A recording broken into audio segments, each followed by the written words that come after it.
என் அன்பான சொந்தங்களுக்கு என் அன்பான வணக்கங்கள். எல்லோரும் எப்படி இருக்கீங்க? நான் நல்லா இருக்கேன். இனி நம்ம இயற்கை நல மருத்துவம் சேனலில் என்ன பார்க்க போகிறோம்னா, நாள் முழுவதும் கொட்டாவி வருகிறதா? இதோ இருக்குது இயற்கை மருத்துவம். வீடியோவுக்கு போகிறதுக்கு முன்னாடி நம்ம இயற்கை நல மருத்துவம் சேனலை சப்ஸ்கிரைப் பண்ணாதவங்க சப்ஸ்கிரைப் பண்ணிக்கோங்க. இப்போ வாங்க நம்ம வீடியோக்குள்ளே போகலாம். கொட்டாவி வரும் நேரங்களில் ஆடம் ஆப்பிள் எனப்படும் கழுத்தில் உள்ள ஒரு புள்ளியை மெதுவாக அழுத்துங்கள். அது கொட்டாவியை தடுக்கும்.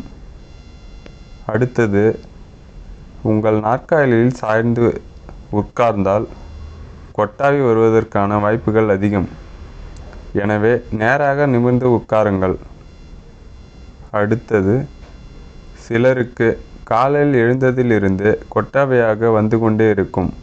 இதனால் பொது இடங்களிலும் வேலை பார்க்கும் இடங்களிலும் தர்ம சங்கடத்திற்கு உள்ளாவார்கள். இது போன்ற பிரச்சனையால் பாதிக்கப்பட்டவர்களுக்கு தீர்வளிக்கும் சில எளிய டிப்ஸுகளை உங்களுக்காக இங்கு பார்க்கலாம். ஆழ்ந்த உறக்கம் கண்டிப்பாக நாள் முழுவதும் உங்களை உற்சாகத்துடன் வைத்திருக்கும். இதனால் நீங்கள் கொட்டாவி விடுவது தடுக்கப்படும். சிரிப்பிற்கு கொட்டாவியை தடுக்கும் பண்பு உண்டு. எனவே அடிக்கடி கொட்டாவி வரும் நேரங்களில் நகைச்சுவை வீடியோக்கள், நம்ம இயற்கை நல மருத்துவம் வீடியோக்கள், ஜோக்குகள் போன்றவற்றை பார்க்கலாம். அடுத்தது, குறிப்பிட்ட நேர இடைவெளிகளில் சில நிமிடங்கள் நடைப்பயிற்சி செய்யுங்கள். இது உங்கள் சோம்பலை தடுத்து கொட்டாவி வருவதை நிறுத்தும்.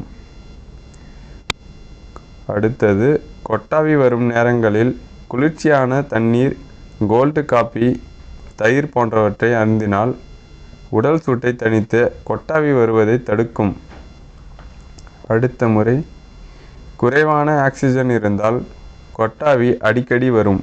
எனவே கொட்டாவி வரும் நேரங்களில் 3 முறை ஆழ்ந்த மூச்சை இழுங்கள். இதனால் உங்களுக்கு தேவையான போதுமான ஆக்சிஜன் கிடைக்கும்.